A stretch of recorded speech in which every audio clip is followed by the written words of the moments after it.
Thank you all so much for being out here with us in the rain and the cold. We'll try to keep it quick. I'm still Mallory. Hey, Mallory. And I'm Nika Singh. We have the bittersweet task today of giving a farewell message to one of the J School's most influential faculty. Lydia Chavez is in fact retiring this year, sadly. And in perfect Lydia fashion, she snuck out of town without fanfare, and although she surely prefers it this way, we simply cannot let her retire without commemorating her career here at the J School. So we'll be recording this message and sending it to her. Or maybe she's watching it on live stream. I don't know. For decades, Lydia has been shaping students into better writers, reporters, and humans. I'd venture to say that there is no one as feared or as beloved as her here. Students that didn't have her in the J200 didn't quite understand our obsession. We'd incessantly check for her edits to come in no matter the hour. We'd text each other late at night about our pages full of red ink, and laugh in disbelief after a class where she showed a slide of an ancient beheading and compared it to her feelings when we didn't incorporate her edits. She was tough, but she is fair, and she did the hard work of taking the crap that we gave her, speaking for myself, I guess, the crap I gave her, and not only turning it into something readable, but showing us how she did it. This is why our pages were full of red ink, because she took the time to explain how to write well, and she, when she did give you a kind word, you know that you earned it. So no one thought this day would ever come. No one thought it was possible. I'm sure if Lydia could have stopped it, she would have. And some of you might think this is climate change, but I wouldn't put it past Lydia Chavez. But today is the day that I graduate. And I don't think she ever thought it was going to happen, but it's okay. She did send me this email along with fellow classmates who took her J200. It said, the subject line was congratulations. It said, I'm just quoting one of the lines. It said, "I'm sorry for missing your graduation." She said, "It would seem disingenuous to say that I'm sorry for missing your graduation because you all know how much I loathe graduations." But despite the rain, I hope all of you are enjoying yourselves. But that's not really who Lydia is. Lydia is a sweet person to students, especially to students who didn't have the kind of journalism training that other people did when they were coming into this program. I was a very green student. I didn't have any experience writing journalism. I didn't know what a lead was, a nut graph, or anything like that. And I remember the first time I went to go meet with her, I went to her office. I sat in this kind of like a modestly hip chair because she's a university professor and it's a public university. And the walls had this beautiful art on them. And I told her I was struggling to be like some of the other students, like Susie Nielsen. If you know Susie Nielsen, this is just like a typical day for Susie. She got in a car accident in the morning, missed one event, but somehow still got to another event, wrote the story, turned it in before deadline, and was still totally up to date on everything that happened in Twitter. And I was just like writing the lead, the first sentence. So when I went to go meet with her, she knew I was in that situation, and she would be able to look at you in this really disarming kind of way, in a gentle way, because she'd seen hundreds of other students that were like me who didn't have the kind of experience to know how to put a story together. And she just told me, "You're paralyzed by writing."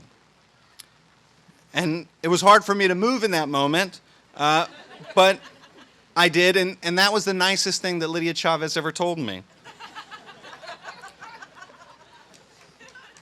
Because the truth is, she expects everything from you from day one. I mean, and that's not true, actually. She expects everything from you from 2 to 3 months before day one.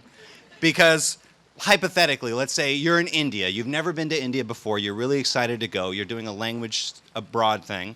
And you get an email from Lydia that assigns you 2 to 3 books, maybe 4 or 5, I don't know, and then a few reports.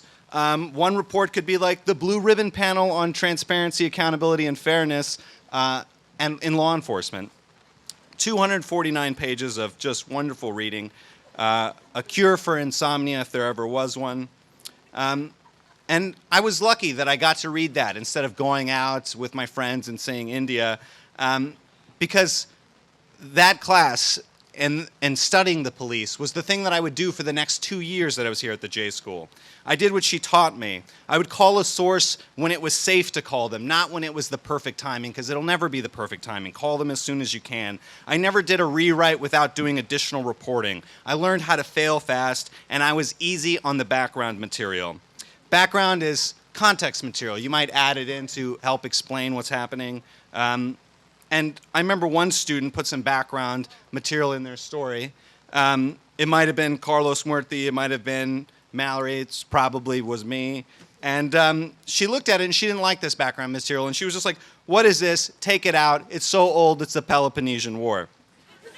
And I looked up the Peloponnesian War, and it was pretty cool. It was like Game of Thrones, but with a good ending.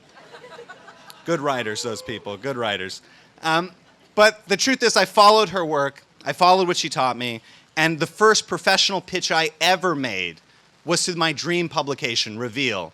And they picked it up, and I sold it to them. So in July, you'll be able to listen to my story, The Bad Cop Shuffle, on there. So thanks, Lydia Chavez.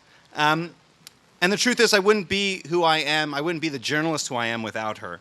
And so wherever you are, Lydia, thank you so much. Thank you for everything you ever did for me. And I'm still paralyzed by writing, but only partially. We still have more. Also, after our J200 covering the police, I actually interned at Mission Local, where she's the editor, and continue to report on the cops alongside Charlotte Silver. And Lydia submitted some of those stories for SPJ Awards, which are Society of Professional Journalists Awards, and they actually won. She won. Which, for me not coming into journalism with much of a journalism background, it was huge. And I talked to alums who she had done similar things for, and it just shows that she believed in us in a way that we didn't yet believe in ourselves. And speaking with other Lydia Chavez alums from years gone by, the recurring theme is love and respect and admiration for this woman. One person shared a story of Lydia welcoming her child into the classroom and being supportive of her dual commitment as a student parent. Another alum, after being the only J200 in orientation week to be sent to a background meeting instead of having a social lunch like all the other J200s, said that the class all looked at each other like, what have we gotten ourselves into? Obviously, though, she said, eventually we realized that we had gotten ourselves into pretty much the best the J School has to offer. Some other memorable quotes from former students of hers. I found in Lydia someone who was only impressed by hard work and careful consideration. Lydia taught us the most important lesson we could learn, which is not to confuse objectivity with inhumanity. I loved her. She was unsparing in her criticism, but always right. And those critiques were balanced by a generosity and a way of treating students like equals that too few professors possess. Lydia Chavez does not have time for your excuses. Just do it. One of the first things that she communicated to our J200 on a get-to-know-each-other spreadsheet was something to the effect of, I've never been accused of being nice, but I'll make you a better writer. We found out her secret soon enough, though. Lydia is an incredibly kind person. The community she creates in her classrooms and in her newsrooms is emblematic of her huge heart, and she will be sorely missed, not only by us, but by the entire J School community. And I want to end with a quote from one of her favorite authors, Joan Didion.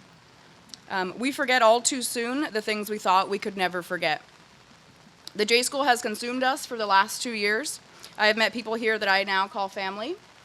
But when I look back on our days at Northgate Hall, I will never forget this family. I will never forget Lydia Chavez and the lessons that she instilled in us. Thank you so much, Lydia.